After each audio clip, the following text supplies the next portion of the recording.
everybody. Welcome to another edition of CNF Talks. Today I have with me Avivah Wittenberg-Cox, one of the foremost experts on all things DEI, management consultancy, leadership, intergenerational workforce issues, and well known, I think, to many people in the audience today. Avivah is going to be speaking at the 10th Annual Culture and Conduct in Financial Services Summit, which is being held, in fact, next Tuesday, the 4th of February in London. Avivah, welcome. Thank you, Maurice. Lovely to be with you. Very good to have you with us today. One of the most fundamental shifts in the changing workforce, in your view, according to what we have seen, is what you call the longevity revolution. With people living longer than ever and falling birth rates, what do you think organizations need to do to achieve generational balance and nurture talent in the older population? Well, I think there's a lot of work to do. The first thing is to actually get this issue onto the radar. Yeah. It's been somewhat resisted. I think it's up there with climate and AI, but you rarely hear demographics as the third pillar of our 21st century shifts. So step one, get it on the radar and see how much it's going to affect and impact your business. Yeah, and once you've got it on the radar, then looking at it from the corporate perspective, how should they view this? What are the top three steps perhaps they should be looking at taking? Well, I think there's a degree of becoming longevity literate for leaders. I'd put that kind of first. What's the audit of your existing organization? What does it look like? Yeah. What's your talent demographics? What percentage of your own employee base is over and under 50? What percentage of that employee base is 10 years from retirement? What knowledge do they have that you might want to start thinking about succession planning? And then the other side of the coin, of course, is what's the opportunity in the longevity economy? How old are your markets, consumers, clients? And how can you seize the opportunity of better understanding this fast expanding over 50 segment to develop your business, adapt products and services to their needs and aspirations, which is not yet part of big focus. Yeah, no, I agree. I suspect quite a few things need to change to facilitate that, don't they? But turning to another topic, despite the fact that the majority of graduates are women, they are still very underrepresented at board level. Whose fault is it, if indeed it's a particular group, or whether it's a wider source of a problem? Is it men, women themselves, or an ingrained cultural unconscious bias? Oh, that's a big question that I've spent 20 years on, Morris. So we're not going to get it quite licked in this conversation, but absolutely. I would say that actually my two topics are very linked. So the issue of gender and generational balance is linked in interesting ways in response to your question. Yeah. Part of the challenge, I'd say, I would never lay the blame too simplistically at men or women's feet. I think it's a combination of systemics that haven't fully adapted to this very gender balanced talent that we now have in most organizations. And it's partly because the default career setting is based on slightly outdated male norms, the sort of linear, upwardly mobile career that goes very fast from 25 to 50 and then stops is something that suited a generation of men with wives at home that didn't work.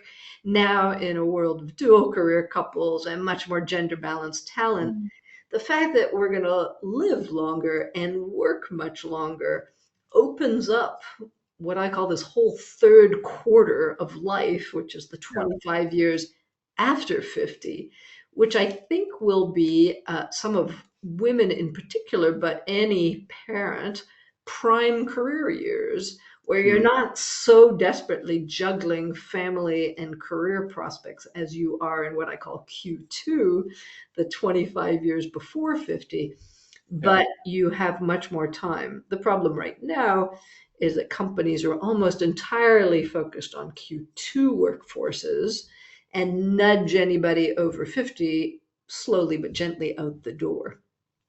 Yeah. I saw some statistics, I forget from which group, talking about how women have been successful up to a certain seniority level just before board level. But then at board level, huge number of NEDs who are women, but very few in those top executive roles of CEO, etc. And that there seems to be a sort of a cliff that occurs, an unbridgeable gap between the two in terms of executive positions on boards. Is there a particular cause for that part of the problem? So the explanation for why there aren't more women in senior executive roles is grounded in gender imbalances that build over the life course. It doesn't suddenly happen just at senior levels. It's if you've spent as much time as I have looking at the statistics Yeah. of gender gaps in organizations, you have what I call gender jaws.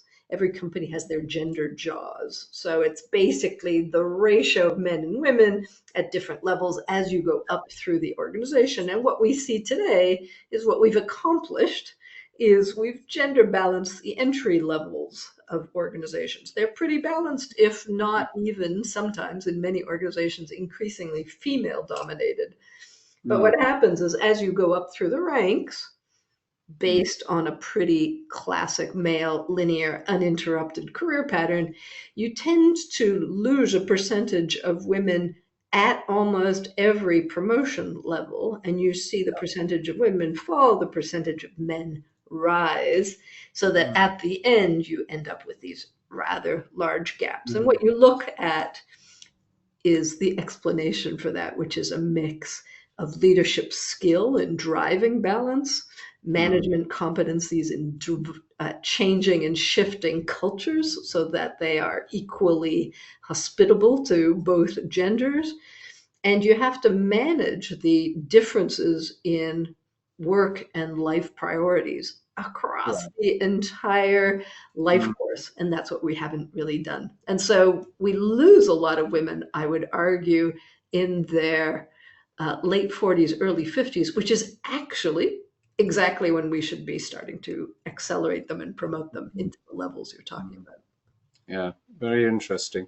I mean, the other cultural issue which you're involved in is geographical. How can companies develop more geographically diverse workforces to ensure that they have a balance of cultures and a genuinely global outlook, something which I think is particularly important today? Well, it's particularly relevant today as people harness back in, right? And so the debate on globalization and its aftershocks. Yeah. You also talked about DEI and its aftershocks. I've never labeled myself a DEI consultant precisely because these issues are either seen as being extraordinarily strategic. So, if a company is globalizing, if it's trying to penetrate markets around the world, most companies that have done that successfully have learned that they need geographically balanced, culturally balanced teams that understand local markets while balancing um, global perspectives. Yeah. What's interesting is the companies that have done this most successfully tend to come from small countries where their Yeah. own home nationals don't completely dominate the executive teams. Yeah. You will quickly observe if you look around that the majority of large organizations today are still dominated by home country nationals. And the way our current geopolitical trends are going, that may actually increase. Yeah. Yeah. I fear you're right on that. Very interesting, Aviva. I mean, for our viewers, if you'd like to hear more about these very interesting, very pertinent issues, do come along to the 10th Annual Culture and Conduct and Financial Services Summit on the 4th of Feb. More information is available on our website, www.cityandfinancial.com. And I'm very much looking forward to seeing you there, Viva, next Tuesday. And thank you so much for sharing those insights with us today. My pleasure. See you Tuesday.